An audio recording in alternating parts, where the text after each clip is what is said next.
Carlson. I'm director of the Department of Terrestrial Magnetism, one of two of the departments of the Carnegie Institution that are on this campus.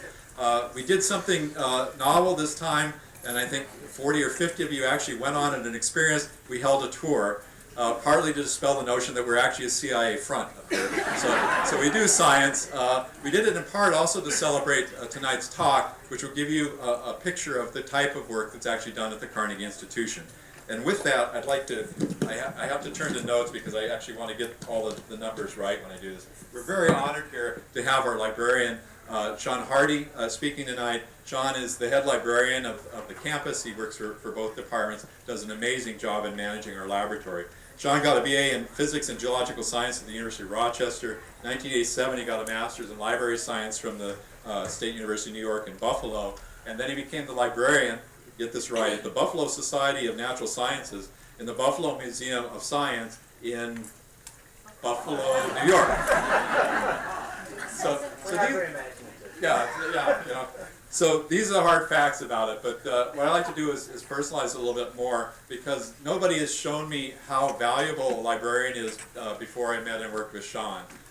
When you're working in a library, you're often just, you walk into it and you look at the shelves, but Shaun has taken it at a different level where you make sure that everything that you need is on the shelf, and if it's not there, you can actually go and find it for you. Amazing ability to find things in all the other libraries around the Washington area. He has connections with all those librarians. It's just an amazing function that he serves for our institution. He's of course also the archivist, which is kind of the role that he's going to be playing today in his speech. And as that role, he works with a number of other local agencies, American Institute for Physics, Smithsonian Institution, in helping people research the history of science, of which there's a lot that has been done here, and that's what he's going to be covering tonight. There's an interesting issue in library science, if you're not aware of it. There's a transition going on now between paper publishing that we're all used to, books and journals, moving to electronic publishing. And we're sort of in the middle of this revolution, and nobody really knows how to handle it. And Shaun is doing an amazing job of navigating our way through this, through the traditional world of papers into electronic publishing, which the large commercial publishers are taking advantage of by raising rates at much higher rates than our budget is going up. So Shaun is doing an amazing job of keeping this facility working. He's an amazing resource to the institution as a whole. Besides that, he's actually a good guy, and he's a community servant. He made sure that when we were going through our library and removing both the e-publishing, and when the Geophysical Laboratory moved to our campus and the libraries combined, that the excess journals and books that we had actually found good homes in places that probably could not afford to get these on their own, but he personally went out of his way to find charitable organizations that would distribute all of this material to places that really need it. He's an active member of our efforts in So Others Might Eat, the organization that runs dinners for homeless people downtown, and he's a reader for the blind, working with Columbia Lighthouse for the blind. Shaun received the 2012 Service to Science Award that's presented by the Carnegie Institution to recognize outstanding or unique contributions to science, and I can't think of a better recipient, more qualified recipient of it. In 2014, he was presented the Geoscience Information Society's 2014 Best Paper Award for another revolution coming in library science called Open Access Publishing, which, if you're outside of the scientific world, is probably the best thing to happen, because what it means is you'll see all scientific results for free on the web. The trouble with this is that it transfers the cost of publishing from the reader, which is all of you, to the author, which is all of us. And nobody seems to have worked out this financial model all that well. But Shaun today is going to be working in his role as the archivist of all events happening at Carnegie, and he'll give us a talk tonight from Outpost to Icon, the Century of Science at Broadbent Road. Shaun.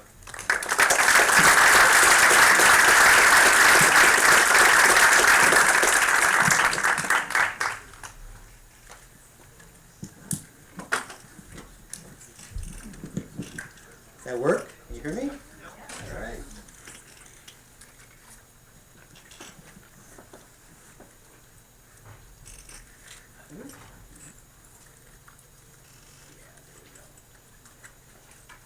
Well, it's a pleasure to talk about history tonight. It's an unusual seminar for this particular series.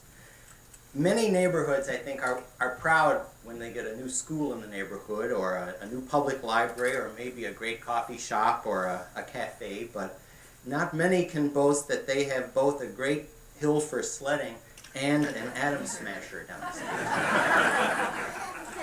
So this evening I'm pleased to be able to share with you the story of how that unusual association came about and some of the highlights of the 101 years of Carnegie science here on the Hill. And as you can see from my opening slide here, I mean, it looks like something from a Thomas Hardy novel, but this is what it looked like here in 1914. Here's the DTM building right here, and this was farm and forest country 100 years ago. There are different lenses through which one can view the story of a place, through its buildings and its material environment, through the people who lived there or worked there, through the events that took place there, maybe the ideas that were conceived there. And we'll look a little bit at all three of these, but to open this evening I've decided to frame the story through three individuals in particular. One is a millionaire, one is a senator, and one is a scientist. Now I think most of you can probably guess who the millionaire is. Anyone? Andrew Carnegie, all right. Now those of you who live in Chevy Chase or are interested in local history just might know that little one. Any Newlands? Newlands. That's good. All right. Now, Carnegie people don't answer. The scientists, anyone? Maybe Carnegie people can answer? All right. Louis Bauer. Louis Agricola Bauer. All right. So Andrew Carnegie's rags to riches story is very well known. For us, the salient points are this. In 1889, Carnegie expresses his philosophy of what he called scientific philanthropy in an essay that's later been known as the Gospel of Wealth. And in this essay, Carnegie states that the rich have a responsibility to use their wealth before their death for the betterment of society. Carnegie famously wrote that the man who dies rich dies disgraced. And the fact that he built over 2,000 public libraries in the United States alone says he put that into practice. In 1901, he sold his business interests. He sold Carnegie Steel to J.P. Morgan. He retired from business life to devote himself full-time to philanthropy. And the following year, he established here a new kind of research organization with a gift of $10 million, the Carnegie Institution of Washington. It's today the Carnegie Institution for Science. Excuse me. $10 million. It was an astonishing amount of money. To put that in some context, it was the equivalent of Harvard University's entire endowment. Another way of looking at it is, it was more than all of the universities of the United States spent on research put together. So, and the amazing thing was that there were almost no strings attached to how this gift could be used. The articles of incorporation simply say that that the institution would encourage in the broadest and most liberal manner the application of knowledge to the improvement of mankind. There's a well-known historian named Nathan Reingold. He called these founding documents sweeping in scope, yet obscure in particulars. And Carnegie himself expressed his desire that the institution would, quote, discover the exceptional man or woman in whatever field of endeavor they felt called to and support them in their life work. More recently, Carnegie scientists say, Carnegie buys my time and then gives it back to me. Advisory committees were set up by the trustees to identify the most pressing scientific questions of the day. In fact, in the magazine Science, there was an open opinion poll where scientists from around the world could give their free advice to the institution about how to spend their money. One of these was the third member in our triumvirate this evening. This is Louis Bauer, who was an ambitious scientist in his 30s. He was born in Cincinnati, studied civil engineering there, worked in magnetic survey work for the Coast and Geodetic Survey, and got intensely interested in terrestrial magnetism. We call it geomagnetism today. There were no graduate programs in geophysics in North America, so Bauer had to go to Berlin to do his graduate study. He earned his PhD in 1895, A year later, he came back to the US and he audaciously launched his own scientific journal. Now, today it's a big deal for postdocs to get papers published. Bauer starts his own journal because he said the field of geophysics deserves a place for English language literature to be published. It was called Terrestrial Magnetism. Today it's called the Journal of Geophysical Research. It's arguably the largest journal in our field of research. It's hard to appreciate today the intense interest in geomagnetism in the 19th and early 20th century. For centuries, it had been known that a compass rarely points to true north. I mean, if you're a Boy Scout, you know this. Right? So if, depending on where you are on the Earth, your compass will deviate a little bit from true north. You have to make a correction for that. And as you move from point to point on the Earth, the amount of that deviation changes. And even if you stay in one place, over time, it will change. Bauer launched a quest, really, to understand the cause of this magnetic variation, as it was known. He became the head of magnetic observatories in the United States for the U.S. government, and through that he became keenly aware of the limitations that any government-organized survey would have in terms of providing entree to areas of the world for research. And he argued that a new organization, a private organization like the new Carnegie institution, could provide almost limitless access to staff, to research sites and opportunities. So Bauer made a proposal to the Carnegie trustees to establish what he called an International Magnetic Bureau. And in 1904, the department, here's the original name, the Department of International Research and Terrestrial Magnetism, and that's now just DTM, started operations in one of the poshest new apartment buildings in Washington. So this is the Ontario. It's on Columbia Road near the National Zoo, and it's still there. It's a beautiful building. So the department offices and laboratories were there. There was a machine shop in the basement. They had an apartment for visiting investigators to stay. Bauer lived there personally.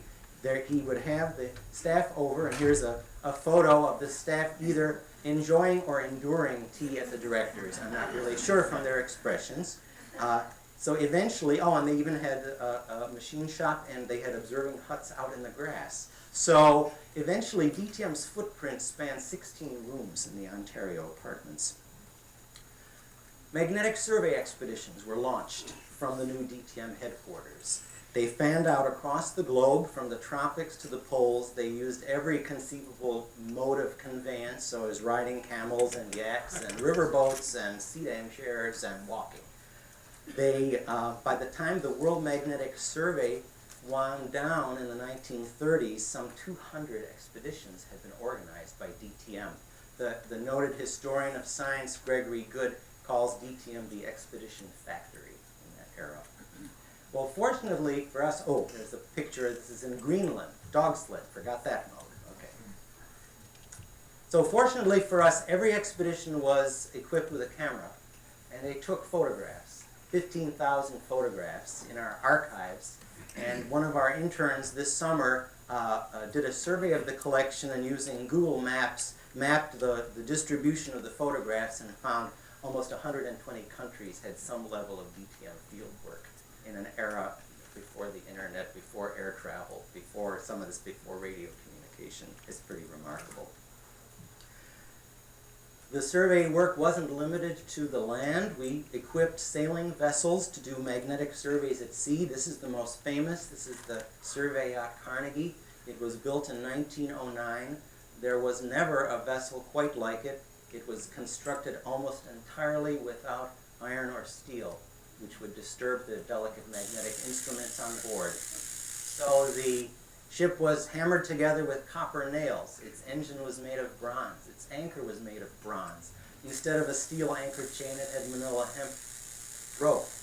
It sailed 340,000 miles of the Earth in its 20 years, collecting invaluable geomagnetic data in that period. It was very much a floating scientific observatory. Now, organizing such a massive undertaking as the World Magnetic Survey, and lacking adequate space for a proper machine shop, pressured DTM to seek a permanent home. And also, this precious archive of geomagnetic data was pouring in from all over the world, and they really needed fireproof storage for that. So where to find a new home? Well, this is where the senator comes into the picture. So this is a map of Washington in the 1880s, and until the 1880s, the city of Washington pretty much ended right here at what's now Florida Avenue, just as it had since 1790, when L'Enfant laid out the city plan. In fact, they called Florida Avenue Boundary Street back then. Beyond it, farm, scattered settlements. Now there's a little bit of development here. This is Mount Pleasant and Columbia Heights are beginning to burst over the border here. You can see some recognizable streets. So this was Georgetown Pike. This is Wisconsin Avenue here. You can see 7th Street Pike here. It's Georgia Avenue going in here. There's Rock Creek, of course. But what's missing here? Connecticut Avenue doesn't exist yet. Well, Connecticut Avenue is this little stump from DuPont Circle to this deep valley of Rock Creek at Calvert Street. It was a deep ravine that limited development there. So now enters Francis Newlands into the picture. So he's a lawyer and wannabe congressman from Nevada who made a lot of money from the Comstock silver fortune. And he and his business partners begin an aggressive land acquisition plan. And this is a really interesting little video from the Chevy Chase Historical Society. So to orient you here, back. So let's see. So here's Rock Creek Park. Here's Tenleytown. Okay, here's Calvert Street right here, and here is Chevy Chase. Now this is a modern map on which this is going to be superimposed, but let me see if I can get this to work right here. So starting in the 1880s, it's going to rotate so it shows it a little more clearly. So starting at Calvert, one starts buying land. He's going to run a street out right to the district line, past that, out to Jones Bridge Road in Maryland. He's going to build a streetcar line here. He's going to build houses here. He's going to build an entertainment complex at Chevy Chase Lake to draw the tourists out there. And there's even, you'll see this is kind of interesting, a little redirection here of Connecticut Avenue. I mean, like, why is there a circle there? Why does it turn? Well, the landowners in the straight line didn't want to sell to him. And so he just built the road in a different direction with the circle. The biggest obstacle, this is the bridge over Rock Creek at Calvert Street, a little streetcar going over there. So this is about 1892. Electric streetcar lines now start running all the way out to Chevy Chase Lake. So you're zipping along at 17 miles an hour there. It's carrying tourists, it's carrying new commuters, it's opening this whole new streetcar suburb to development. In 1913, Dr. Bauer's dream of the permanent home for DTM was fulfilled. The Carnegie trustees allocated $127,000 for the purchase of land and for a new building. The Carnegie yearbook reports that 7.4 acres, quote, admirably located amidst rural surroundings near Rock Creek Park was acquired. Now it was close enough to the new streetcar that made commuting possible, but it was far enough from the streetcar line that the electrical interference wouldn't disturb the delicate instruments at the new site. This map gives you a sense. This is a 1919 real estate map, and you see here, here's Nevada and Broad Branch Road right here. They don't quite connect as they do today, but here's where we are right now. Everything in pink here is the Chevy Chase Land Company. And you see here's the development. The streets are starting to fill up with houses to the north here and right on Connecticut Avenue. But right where we are, Nebraska Avenue is plotted here. Military Road doesn't exist here. 32nd Street doesn't exist yet. So it's quite rural still at this point. Now, I should say, I wanted to say what that 127,000, it's about $3 million today. So reasonable building budget. So this is clearing the land on Broad Branch Road. Now I recently heard for the first time that there's some urban legend that our hill here was man-made to conceal some secret installation. Now, I hope this photo will dispel that myth. The hill came with the deal. Right? So the hill was here, but it's being cleared with mule teams. An architect, an eminent Washington architect named Waddy Wood was engaged to design an Italian Renaissance style building. And here's this is the Abelson building that some of you got to visit today, the building on the top of the hill. The building had very particular requirements. It had to be fireproof, we knew that, for the archives of the department. It had to be free of vibration, so the walls and floors had to be isolated from each other. The floors actually floated on beds of sand to dampen vibration.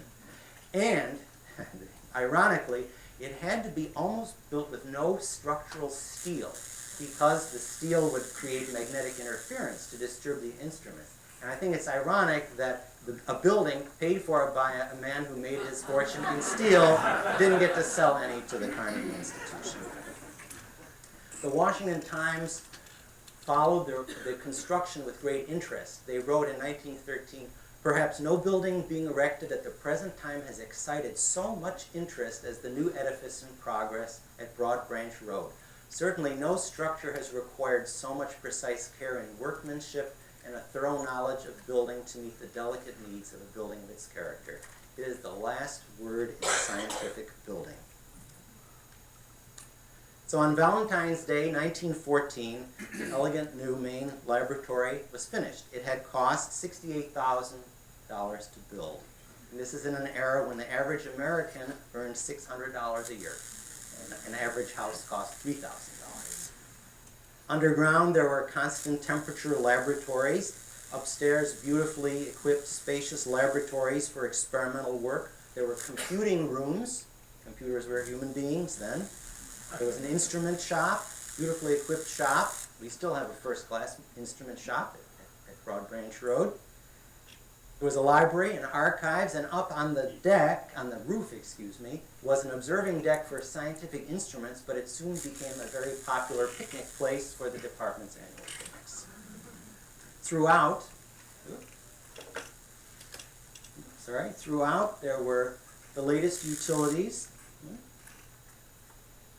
Electricity, AC and DC, 14 telephone network, gas, water. By the time the first aerial photo was taken in 1919, the campus is growing. So besides the main building, there's a magnetic observatory in the back here. There's a stable for Alice, it's a DTM horse.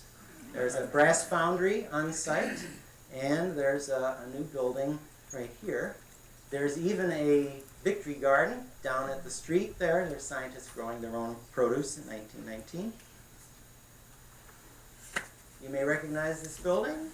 You're sort of in it right now. You're where it was. You're sitting in a replica of this building, the experiment building, which was put up to do laboratory experiments in magnetism, and later in the 1920s, pioneering work in atomic physics. And that work really started with the arrival of this guy. This is Merle Tuve. If you have been to functions here in the room next door, the social room, it's the Tuve room or Tuve Hall. It's named for him. He shows up on the scene as a graduate student from Johns Hopkins in 1925, and he makes a name for himself with Gregory Bright here being the first people to prove that the ionosphere exists. So the ionosphere is this layer in the upper atmosphere that makes long-distance radio communication possible. So people surmised it must exist. I mean, you can hear radio way over the horizon, beyond the line of sight. They devised a very simple, elegant experiment of bouncing vertical radio wave pulses off it and measuring the time for the echo to come back, and so they proved it was there.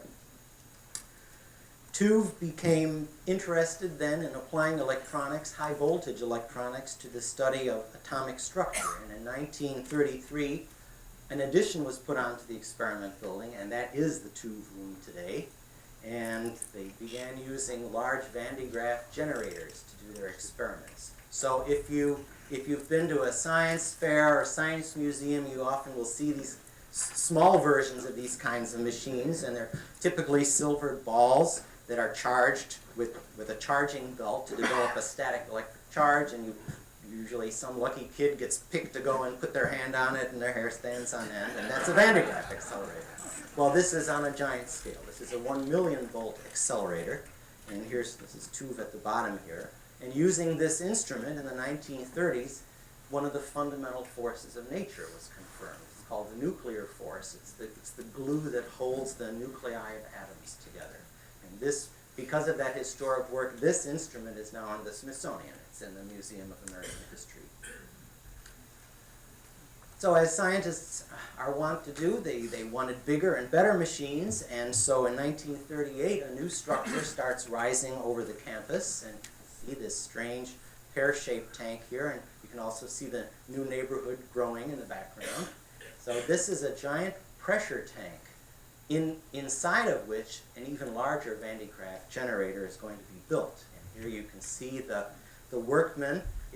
The tank is complete and freestanding. They're just adding this nice decorative brickwork here and glass block kind of Art Deco feature that you see today. And by 1938 it's done. Somebody's proud of their car, taking a picture of it here. And inside, this is what it looks like if you're inside the door here, and here's the business end. This is how you enter the tank to access the 3 million volt accelerator that was inside. They chose this name very carefully. The director wrote in Science magazine about this name. He said that our everyday world is as far removed in scale from the structure of from the structures that we're going to be looking at with this as we are removed from the galaxies that astronomical observatories study.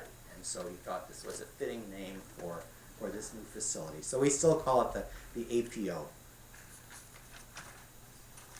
The most historic event to take place was a year later during a scientific conference that was jointly sponsored between George Washington University and Carnegie. The eminent scientist Niels Bohr, right here, made a momentous announcement. Now you know Bohr's name, you remember from high school physics, you remember, or maybe earlier, you remember learning about the solar system model of the atom, right? So you've got the nucleus like the sun and the electrons are orbiting. Well, that was Bohr's model of an atom. So Bohr was coming from Denmark and to the meeting and had just learned that 2 scientists in Germany had split the uranium atom. And so he brought the news to this conference. It happened that Enrico Fermi, another Nobel laureate, was at the same meeting and suggested a way to do that experiment, to repeat that experiment. So scientists from DTM rushed back from George Washington University to set up the experiment in the Van de Graaff, in the APO, right here. That night, Bohr and Fermi and others from the meeting get to witness uranium fission with their own eyes here for the first time. So it was a momentous time. 39. That was in January of '39. Yeah. The following year, another kind of accelerator was built here. This is a cyclotron. And if you went on the tour, you were in the Cyclotron Building, and you saw our beautiful new ion probe laboratory, which is, you would have been standing right where this picture was taken. The cyclotron was invented by Ernest Lawrence. He was a scientist at Berkeley. Well, it just so happened that he and TÜV grew up in the same town in South Dakota, and they were friends. At least at that point they were friends. And TÜV knew of Lawrence's work, and he wanted one. And so he got the plans, and we built an exact replica. It's a 60-inch cyclotron, so it would have been the largest in the world at the time. Some of you may be reading, there's this great new book out called Big Science by Michael Hiltzik, and it talks about Lawrence and the Berkeley Lab and the post-war era in American science. Very good book. This machine was really used to make radioisotopes for biomedical research at the National Cancer Institute. But the building holding it this is the Cyclotron Building. It's right outside there where the lower parking lot is. It was soon filled with a different kind of activity because this was now mid-1940 and Europe was at war. France had already fallen. England was under siege. And scientists here were trying to figure out how they could best aid the national defense effort. TÜV and his colleagues made a proposal to Vannevar Bush, who was President Roosevelt's science advisor. He also happened to be the president of the Carnegie Institution. Made a proposal that they would work on anti-aircraft defense, and they began a project, a secret project called Section T. I guess the T stands for tube. That's at least the story I've heard. But here's a picture of what this looked like. It was basically designing a device that could actually sense, using a radio system, when it got close enough to its target to detonate. Before then, shooting down an enemy aircraft was a hit-and-miss affair, but this increased the efficiency tremendously. It started with 100 and then 200 people on this campus. They outgrew the Cyclotron Building. They moved to Silver Spring downtown. The control was turned over to Johns Hopkins at that point, and they rechristened the whole thing the Applied Physics Laboratory. By the end of the war, there's 1,300 people working on this project, and it's disguised at the back of a garage on Georgia Avenue. So you don't know they're doing secret research, and in the front they're selling cars or repairing cars, right?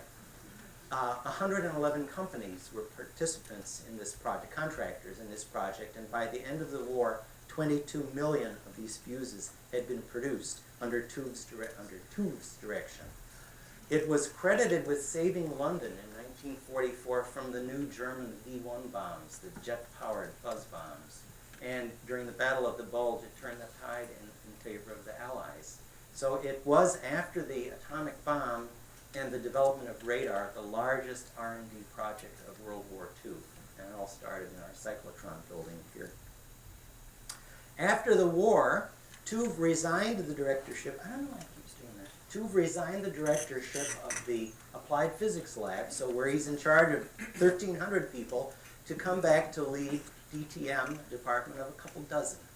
And it reflects Tuve's firm belief in the value of small science. He believed that small science, of talented people working with intellectual freedom in small creative groups, was the way that the front of science best moved forward. Tuve reinvented DTM. Magnetism was out. He said, there's nothing new to be learned about magnetism. Ironic that it's the very field that gave this department its birth, but he didn't see any future in that. He had new ideas for whole new areas of investigation, and he really was the architect of the DTM that you're visiting today. One of these was seismology. So Tuve and his counterpart, Leeson Adams, who was director of the Geophysical Lab, both saw the potential of using artificial earthquakes to study the crustal structure of the Earth. Tuve had access to a lot of surplus explosives. He had lots of contacts in the Navy from the war. He gets the free explosives, and they go out on Chesapeake Bay, and they go to Seneca Quarry, and they start blowing it up. They set up seismometer arrays. Here's a mobile truck with seismometers here from Chesapeake Bay all the way out to the Appalachian Highlands, and they start looking for the moho, the boundary between the crust and the mantle of the Earth, and trying to map the structure, the intervening structure. They take this experiment on the road. Within a few years, they're in New Mexico, Alaska, the Yukon, Montana, Wyoming, the Canadian Shield Province. In 1957, for the first time, we sent an expedition to South America. This photo is actually taken in South America in '57. There's a member of that expedition in the audience tonight. I don't know, David Tatel is right here. He was a teenager on that expedition. His dad was a staff scientist who was working with Tuve on this experiment. The work in South America led to a longer-term commitment in seismology that was focusing on looking at natural earthquakes as a way of studying Earth structure. In the 1960s, a new kind of instrument was developed here.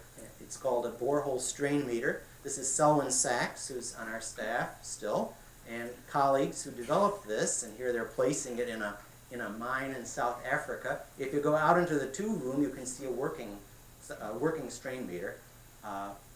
It measures very minute changes in the stress, in the strain within the Earth. As the Earth moves, it squeezes it, and it allows very small changes in volume to be measured accurately. Using these borehole strain meters, a whole new kind of natural phenomenon was discovered in 1978 called silent earthquakes, or slow earthquakes, which release their energy so slowly they're almost indetectable with normal seismometers, but their presence is revealed by the existence, by the use of the strain meter. And then subsequently, our seismological research has expanded to volcanoes. We have an active research program today looking at volcano seismicity, trying to understand the mechanisms of eruption with, of course, the ultimate goal is to understand, to be able to predict volcanic eruptions. The second new area was geochronology. So it had been known in the 1930s, actually, that radioactive elements, the decay of radioactive elements in minerals, gave a natural clock by which the ages of minerals could be dated.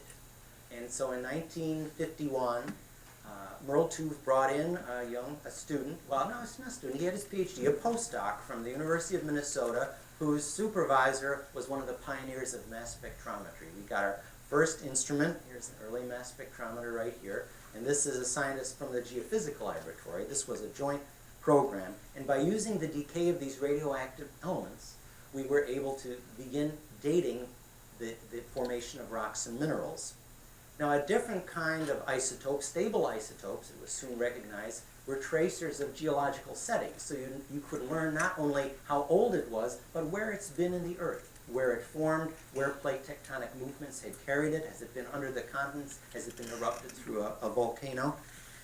Scientists at the Geophysical Laboratory even used the stable isotope technique to look at the diets of prehistoric people. They analyzed teeth and bones from archaeological site, and they could actually tell what ancient people ate, and by extension, what paleoclimates were like, what kind of crops and plants were growing in ancient times. The third big new area was astronomy. So since the 1930s, actually, astronomers knew that the Milky Way emits radio waves. And the sun is a radio source, and reports started coming in of radio stars. Well, Tuve wanted to get in on the action. He acquired a German radar dish from World War II, again probably through his military contacts, and built a mount for it and had it set up in the backyard, right out the door here. And he starts mapping the hydrogen clouds in the Milky Way galaxy right here from downtown Washington. We established other antennas out in Rockville, at Durwood. Out at River Road, we put up a big antenna array in 1955. We detect the first radio signals from another planet, Jupiter, as a radio source. And there's a record in the display case here. It was a big deal. They broadcasted live on NBC radio nationwide, the sound of Jupiter.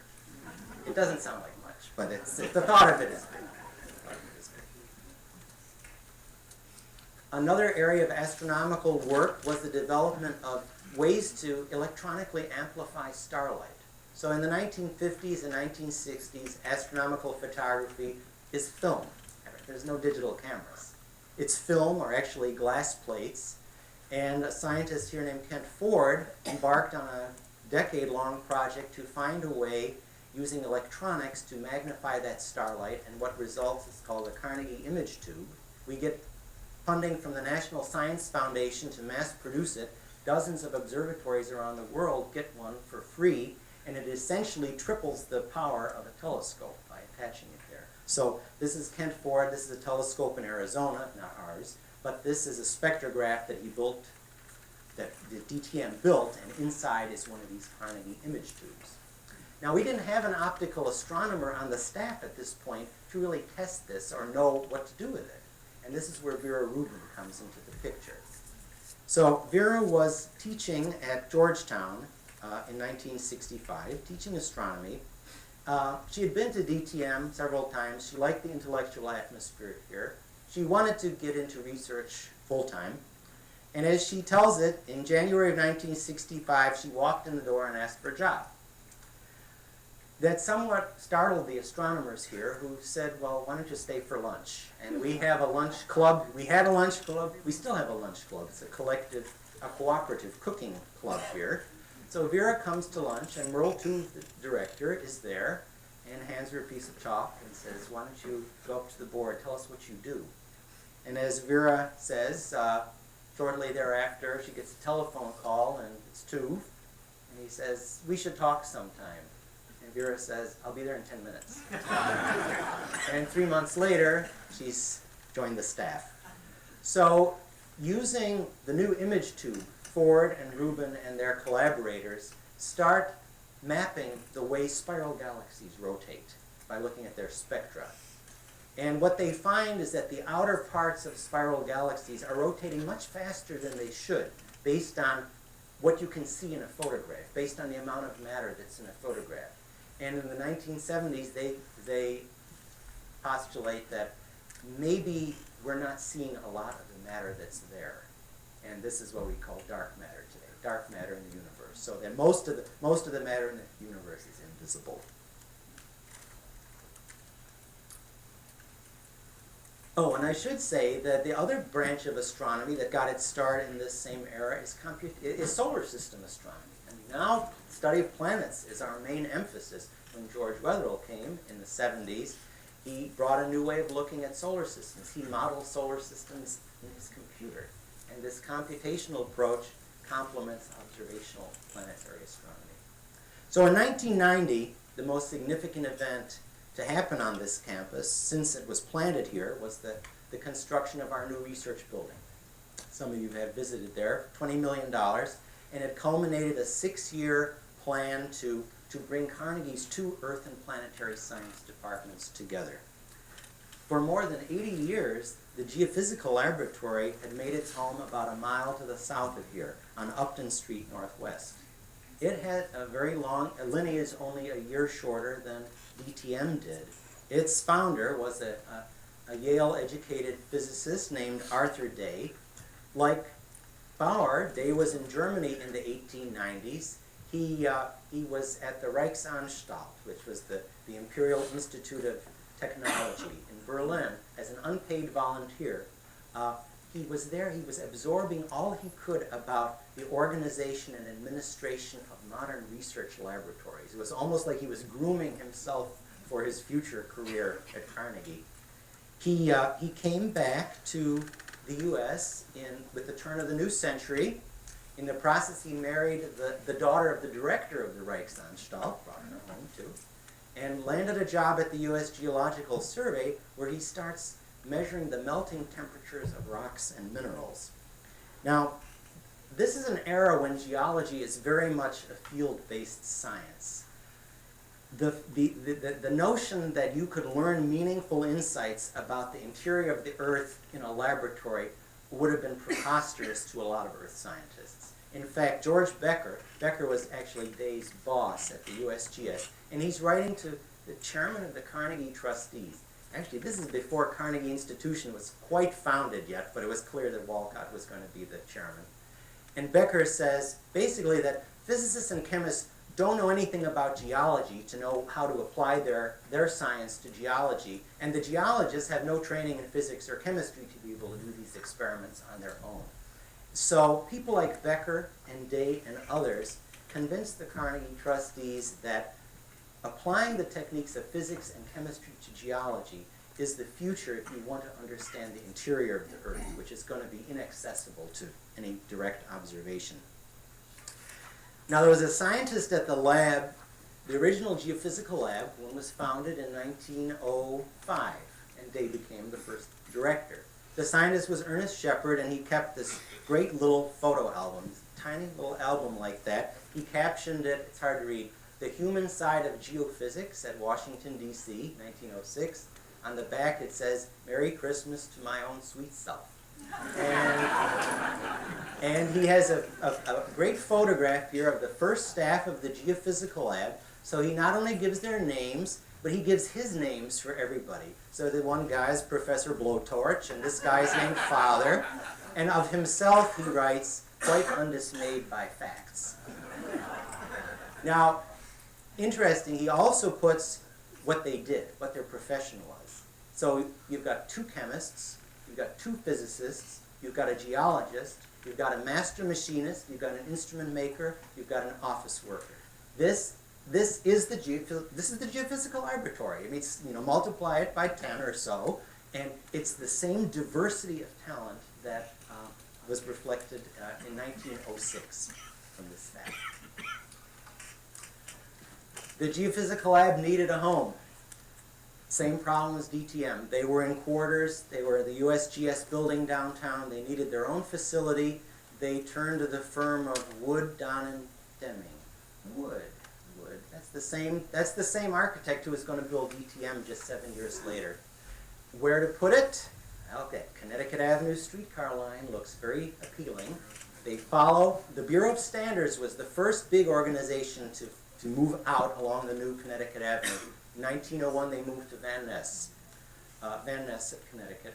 And so the Carnegie trustees decided that this would be a good place for the Geophysical Lab because you could be near the Bureau of Standards, you could share facilities, you could collaborate on research, share libraries. They built the lab far enough away from the streetcar line for the same reasons, get away from the electrical interference. But in 1907, this beautiful Spanish Renaissance revival style building was built. They said the style was well suited to both the climate and the purse of Washington.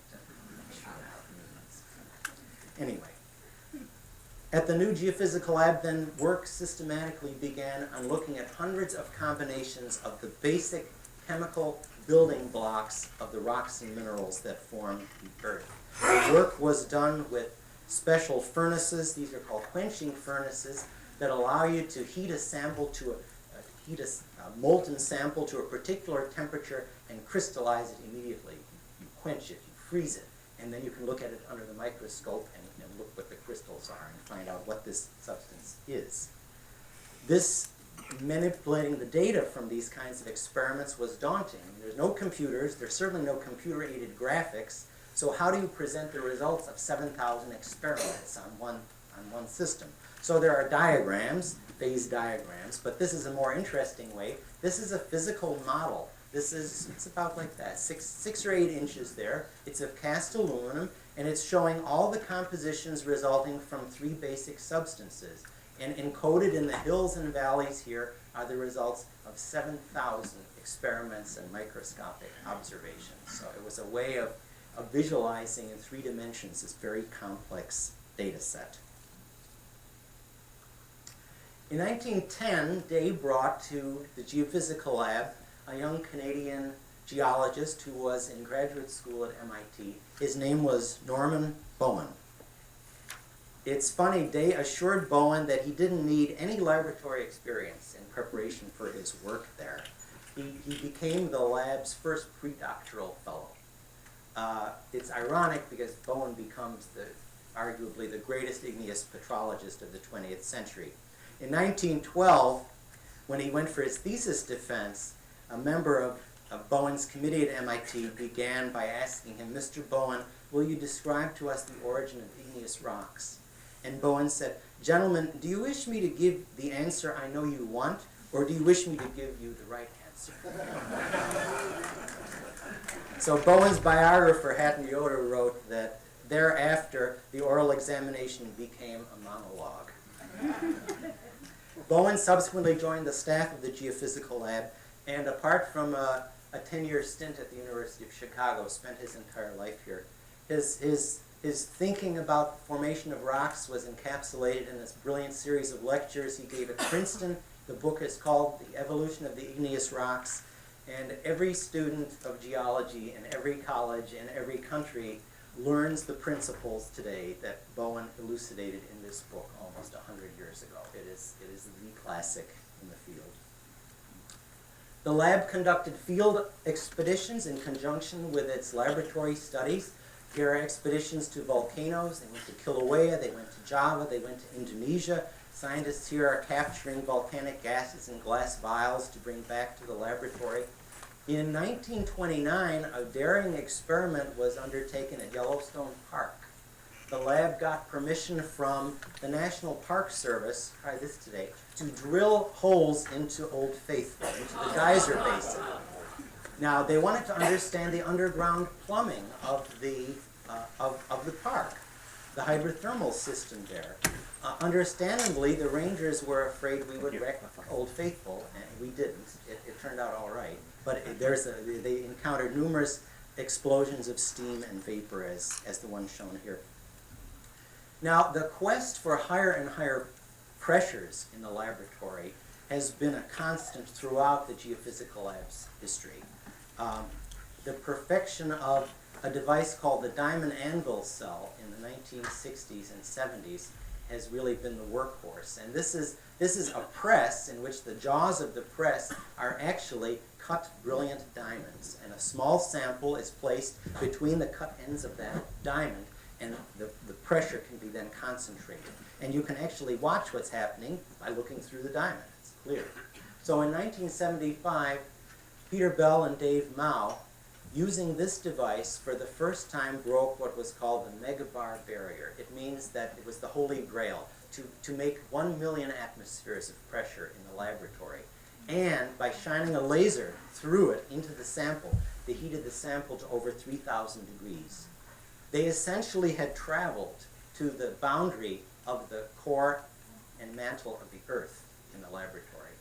And today, scientists at the Geophysical Lab can attain pressures found right at the very heart of the Earth. That brings us, I was going to say that really one of the hallmarks of the Geophysical Lab has been combining disciplines. They brought physics and chemistry to geology. So scientists like Bill Abelson here introduced a new field of organic geochemistry in the 1950s. The field of mineral physics is born in the 1970s at the Geophysical Lab. In the 1990s, computational material science, so modeling the atomic structure and behavior of materials with supercomputers, takes root here at Carnegie. And that brings us back to 1990, this seminal year, this year when the Geophysical Lab joins DTM at this campus. And I should say that when the Geophysical Lab left its Upton Street facility, it was purchased by the Levine School of Music, who restored it. It is a beautiful facility with practice rooms and recital halls, and it's well worth stopping by the next time you're up around Van Ness. So that brings us back to 1990, and this evening's history ends there, because now we're in the era of current discovery. I can't really tell you what developments and discoveries a historian of the future is going to talk about for this era. You can come back in 30 or 40 years and find out, I figure. But I have a feeling they're going to mention the discovery of extrasolar planets and the characterization of their atmospheres, work that's going on right now. Or maybe the first mission to Mercury in 40 years, the MESSENGER mission. Or maybe Carnegie's work in astrobiology, looking at the origins of life on Earth and looking for ways to detect it elsewhere in the universe. Or maybe the construction of fantastic new facilities like the probe laboratory that you got to see today and the nanosims, or this auditorium. Or the Geophysical Lab establishing its own outposts now at other places. So this is the Argonne National Accelerator Laboratory in Illinois, where the Geophysical Lab has a dedicated presence, a dedicated staff, using the accelerator facilities to study the structure of materials. We also are at Brookhaven National Laboratory.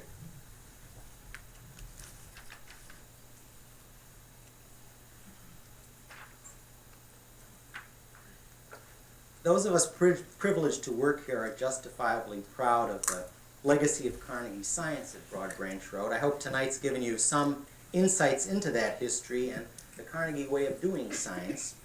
Now, as any good librarian would, I'm going to give you some readings. So if you'd like to learn more about the history of this campus, we have a very nice website.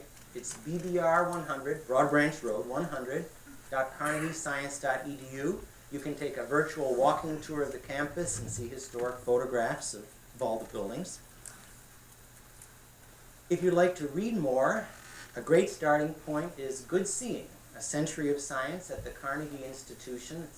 It's a very nice, heavily illustrated coffee table book, and it talks about not only the earth sciences and planetary sciences that we've talked about tonight, but also Carnegie's archaeologists that unearthed lost Mayan cities in the Yucatan, and astronomers like Edwin Hubble that discovered the expansion of the universe, and biologists like Barbara McClintock that unraveled the mysteries of the genome. It's it's a great book. And if you want to know more about our two departments here in particular, there are 2 volumes, one by Lewis Brown and one by Hatton Yoder. There are copies of all of these books available in the lobby to look at. Yoder and Brown were both eminent Carnegie scientists. They also became serious students of history, and they were the chroniclers of our campus. They were my mentors, and they were my friends. Wonderful. Thank you.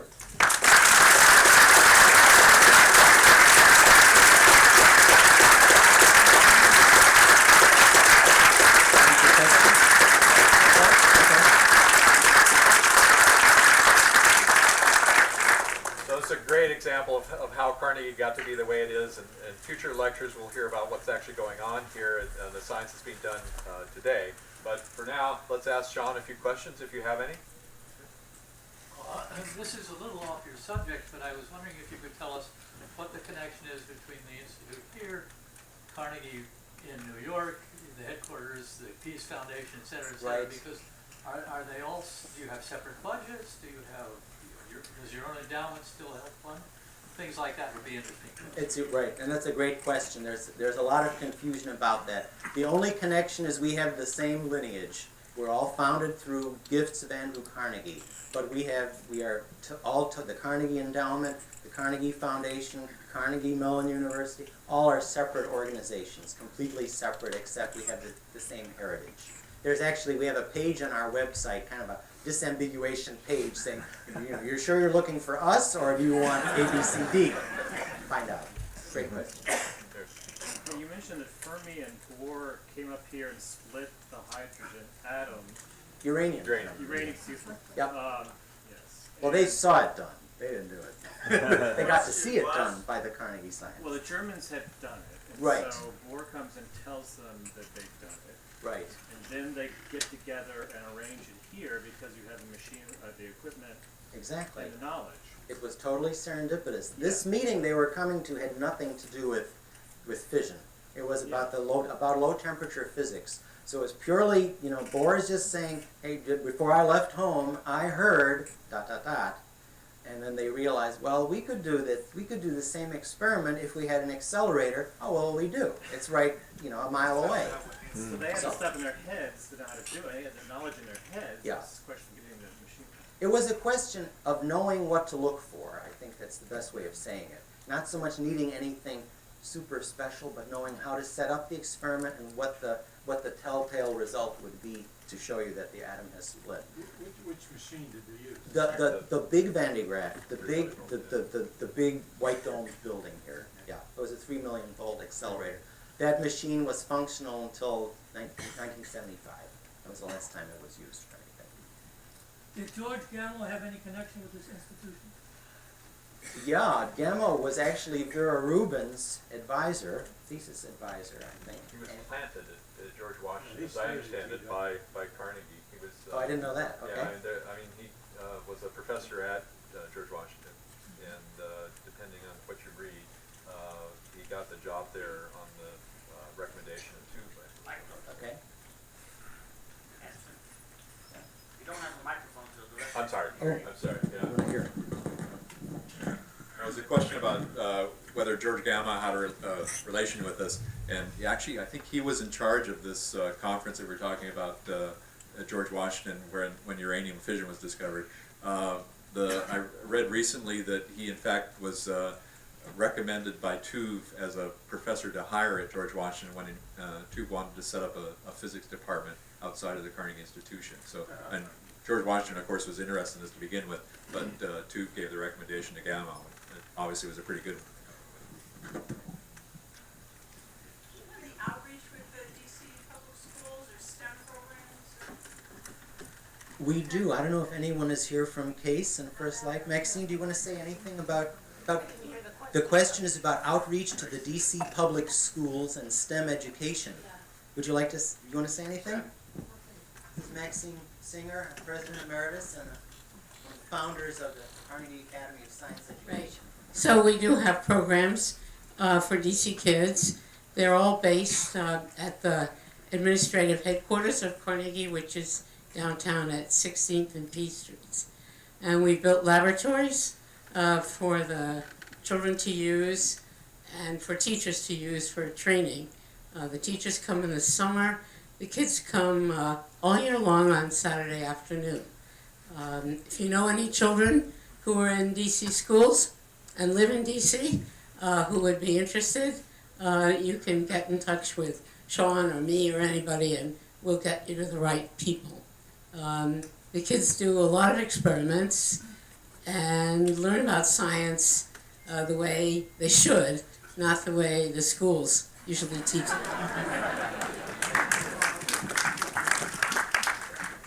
Question all the way to the back. Yeah, my question was, can you explain why Washington DC was selected as the location for both of the institutes? The question is, why was Washington, D.C. selected? I think the idea, well, I mean, Carnegie Institution was here, I think because of the prestige associated with it. I mean, we have a congressional charter. But the institution is all over the country. I mean, our big telescopes were built in California. Now they're in South America and Chile. We have life science departments in Baltimore. We have biology departments in the Bay Area in California. So I think it was probably a prestige factor more than anything. But you were saying? Yeah, I mean, I'm not sure what I'm going to say is true, so take it with a grain of salt. But I remember reading this somewhere, and I can't put my brain on where I read it. But I was under the understanding that Carnegie was approached to found a university in the Washington area, and chose not to because there were already many good universities in Washington, D.C. But then there was a second plea that one of the things that wasn't being done in academia in the United States was basic science. And so somewhere along the lines, he was convinced that setting up a basic research institution would be a better option. But apparently the Washington area, probably for the reasons that Shaun explained, was the initial target of the approach to Carnegie. And it is interesting that in its first couple years of operation, the institution really funded more like a granting agency than a research organization. The idea, Carnegie's personal idea was that he would identify talented people wherever they're working in whatever university or laboratory and support them with grants. And he was personally dead set against the idea of building laboratories and hiring staff. There's this pretty scathing letter he wrote to Walcott, who was the chairman of the trustees, saying, and I think it was connected with the Geophysical Lab, but I could be wrong, but basically he's saying the surest way to gather a lot of dead wood is to build a laboratory and hire staff. He said dry rot sets in immediately and kills all creativity. But do what you want. Now, to his credit, Mr. Carnegie, as far as anything I've read, he never actively interfered. Once he gave the gift, the trustees were free to implement it as they saw fit. And he'd make his opinions known, but he never tried to strong-arm anybody. Yeah. Is there a level of scientific philanthropy going on today that anywhere near matches what Carnegie did at that time? I can, if you want me to. Funding structure is probably different. Actually, in a way, it's a bit unfortunate, but the answer is yes. Because if you look at the distribution of income in the United States, it's very much the same it was in the 1920s. So what we're seeing is that the federal government is retreating from the funding of basic science, and basic science is looking for other sources of funding, and luckily there is philanthropy. There's a number of people with wealth that appreciate the contribution that basic science can provide to the nation and otherwise. And we are seeing an increase in the interest and acceptance and funding provided by private citizens. But is there a source of funding that is not politically driven? That's a pretty philosophical question. Can you tackle that one? No. I live in Durwood. Oh, Durwood, yeah. Cyclotron. Oh, you know where it's Carnegie Road or Carnegie Actually worked on the million-volt Van de Graaff, so Oh, really? so we have many alumni here from the history of the institution. Fantastic. As a student. Yeah. But the question that I Go have ahead, is, yeah. have you got more information? I live right almost on top of where the site was Right. that you used in Durwood. Have you got any background photos or anything like that? We do. The question is about the Durwood Radio Observatory. Well, actually, it started earlier than that. Big dish. Right. There was it was a 100-foot radio dish, Yeah. a dish, and then there was in Durwood, and then on Avery Road they built another one so they could do interferometry with that, and then they built a third one in Argentina actually. So yeah, those were built in the 60s. But that site actually went back to the 40s. There used to be a Quonset hut there and trailers, and they were doing ionosphere work in the 40s. Short one. Sure. Sure. I worked at the Naval Research Lab. I worked at the Naval Research Laboratory, and we were interested in upper atmosphere research there. We'd launch rockets for that. But every now and then, the ionosphere guys would say, we're going to go out to Durwood and do some sounding. Yeah. And I never realized where Durwood was. I live there. But I found the lab building there. It's gone. There's a Right. house there. This house is now. But I found the lab building up on the hill with wiring cuttings and workbenches and everything was still there. Really? And after I had moved in that area. But I couldn't, what astounded me was making the connection with these guys who were doing ionosphere research, and finally I'm living there. But no, we have. You could come visit us in the archives during the week. I'll show you photos of that. That other site I mentioned, which was on River Road in Seneca, a little past Potomac, that was where Jupiter was discovered, and it's in the middle of this mosquito-infested McKee-Besher wildlife sanctuary now. But there's a state highway marker was put up there recently commemorating the discovery in 1955 of those radio signals from Jupiter. Yeah. Take a couple more. One over here. How do you determine the institution's research agenda? Who decides and how do you decide what to look at and what questions to ask? You want to answer that, Maxine? So, thanks, Joe. The general policy is that no one sets the agenda, that the institution tries to hire very interesting, very independent scientists who have good ideas of their own, and then lets them to it and supports them. And I think you can see from what Shaun has told you and other things that it's a philosophy that really works. One back here. What about, are there any future plans for the campus here, buildings and things like that? Is there some sort of a plan for the future? There's always a plan for the future. In terms of expansion, we're of course limited by the budgets that we have. We're actually reasonably sized in space now, so there's not major plans for any construction.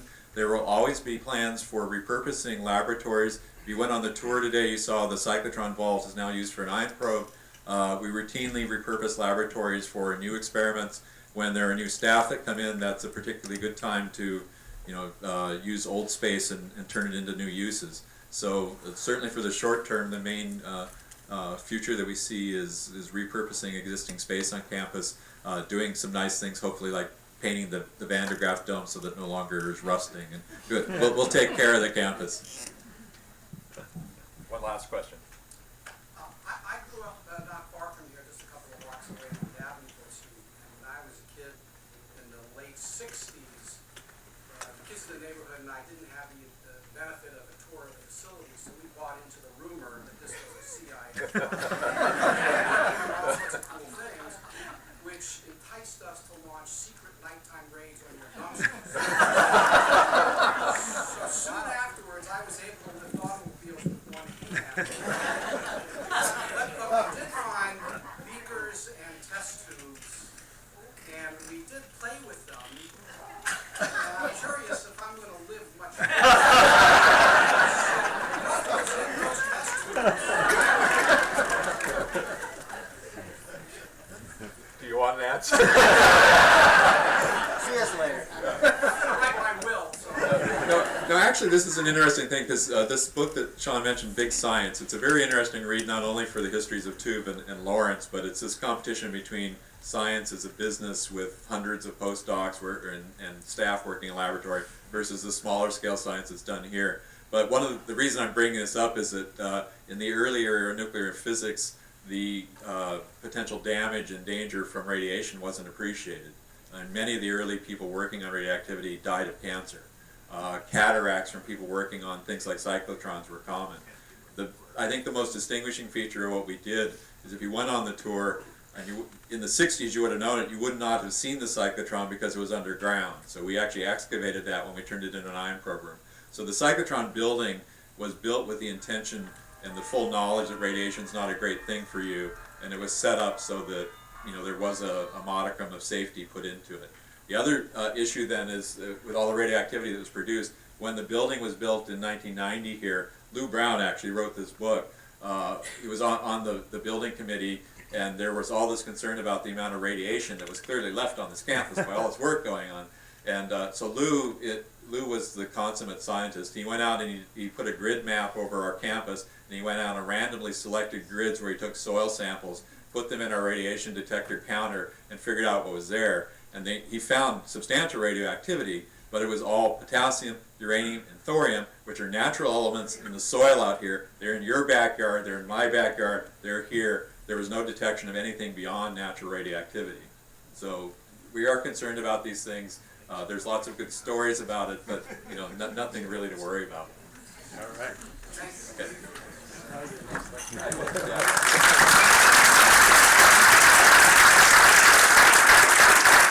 So thank you for Shaun and the great lecture, and thank you all for attending. We've already thanked him again.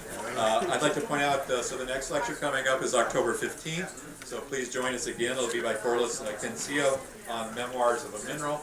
The next one after that is November 5th. And before you walk out, I hope you realize that organizing an event like this, particularly with the food and the amount of work that goes into organizing the lectures in the overflow rooms here, but we're incredibly pleased by the attendance that we get at these. We're trying to do the best job to make it a comfortable experience for you. But there's 4 people I'd like to recognize for this. It's Robin Donnell, Jan Dunlop, Casey LeFew, and Michelle Schultes who put all this work together so that you can have a comfortable experience and hopefully enjoy one, and we hope to see you back in the future.